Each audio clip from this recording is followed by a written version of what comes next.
deep within the woods where the tall trees touched the clouds and the sunlight dripped through the leaves like honey. There was an enchanting meadow. In this meadow lived a family of adorable field mice who were known throughout the forest for their kindness and helpfulness. Every morning they would wake up with the sun and scamper around their meadow gathering food and playing games. They were happy little mice living a carefree life.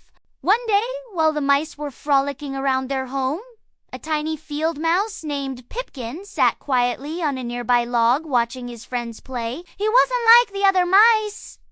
While they loved running and playing, Pipkin preferred to sit and dream. He would gaze at the sky and imagine what it would be like to soar among the clouds. Unlike his friends who dreamed of cheese, Pipkin dreamed of adventures beyond their meadow. His mother, a kind and gentle mouse with a heart as big as the moon, noticed her son's quiet sadness. She approached him and asked why he wasn't playing with the others. Pipkin sighed and said, "I wish we could explore the forest, but I'm just a small mouse.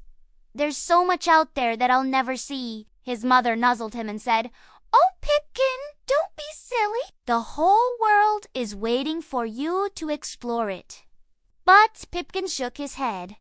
"It's too big and scary out there, Mama. What if we get lost or something happens to us?" Just then, a wise old owl named Celeste perched on a branch above them. She had been listening to their conversation and hooted softly, "Don't be afraid, little one. The world is indeed big, but it's also full of wonder and beauty. Sometimes all you need is a friend to show you the way." Pipkin looked up at the owl and asked, "Really? Do you think I can have an adventure?" Celeste smiled. "Of course you can. And who knows, maybe you'll find something truly special along the way." At that moment, a brave little squirrel named Chestnut dashed up the tree. "Did someone say adventure?" he asked excitedly. Pipkin nodded shyly. Chestnut's eyes widened. "Oh, I love an adventure. I've always wanted to explore beyond the meadow. Can I come with you, Pip?" Before Pipkin could answer, a playful fox named Finley bounded over. "An adventure, you say? Count me in," he exclaimed. Pipkin's heart raced. He was nervous, but excited. Together, the four friends set off towards the Whispering Woods, a place just beyond their meadow that had always seemed too scary to explore. As they ventured deeper into the woods, Pipkin's fear began to melt away. He marveled at the towering trees, the playful squirrels, and the sweet birdsong. For the first time, he felt a sense of freedom and joy. Suddenly, Chestnut stopped in his tracks. "Look, a fallen log bridge," he said. "We'll have to cross the gushing brook to continue our adventure." Pipkin's heart sank. The gushing brook was wide and fast, and the fallen log bridge looked shaky and unstable. "Oh, I'm scared," he squeaked.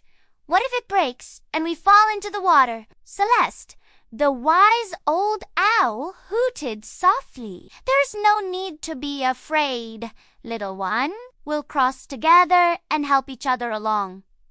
And so the friends did. They carefully stepped onto the log bridge, holding on to each other for support. As they moved forward, the bridge swayed and creaked, but it held their weight. Pipkin's heart pounded, but he took deep breaths and focused on the beautiful flowers on the other side of the brook. Finally, they reached the other side safely. And as they continued their adventure, Pipkin realized that he wasn't afraid anymore. He had faced his fear and come out stronger on the other side. As they ventured further into the Whispering Woods, the sun began to set, painting the sky in hues of orange and purple. Suddenly, Pipkin noticed a clearing ahead. In the center stood a magnificent oak tree, its branches reaching towards the sky like welcoming arms. Around the tree were the other animals from the forest, all gathered together. A majestic lion with a flowing mane approached the oak tree and boomed, "Welcome, friends! I'm Leo, the king of the forest, and these are my loyal subjects. We've been expecting you." Pipkin and his friends were surprised. "Expecting us?" asked Chestnut, the squirrel.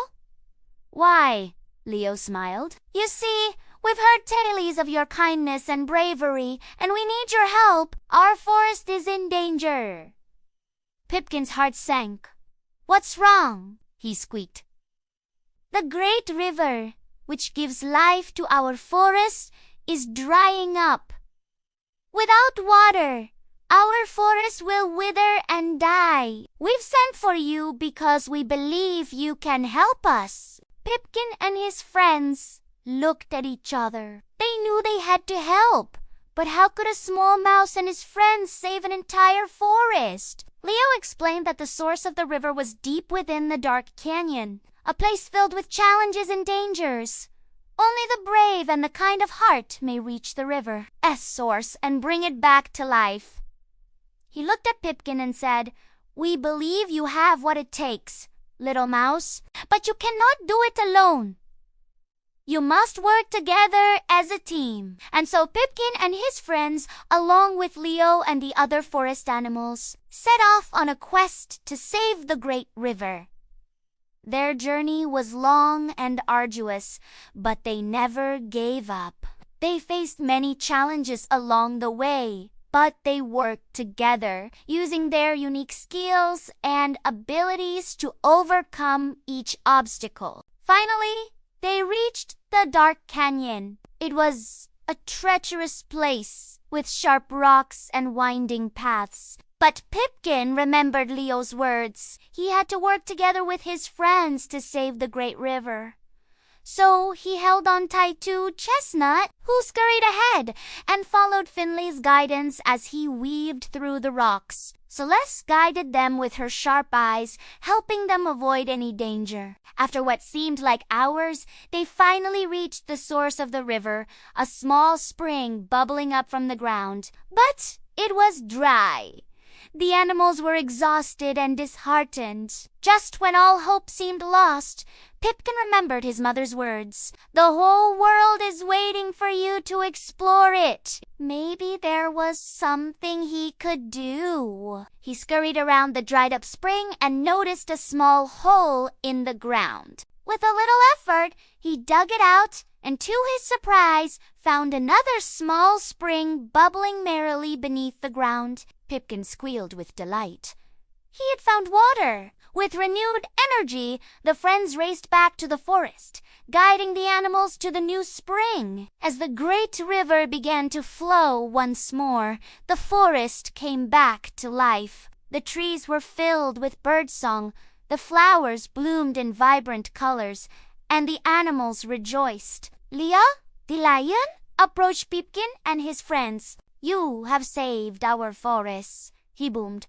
"We are in your debt."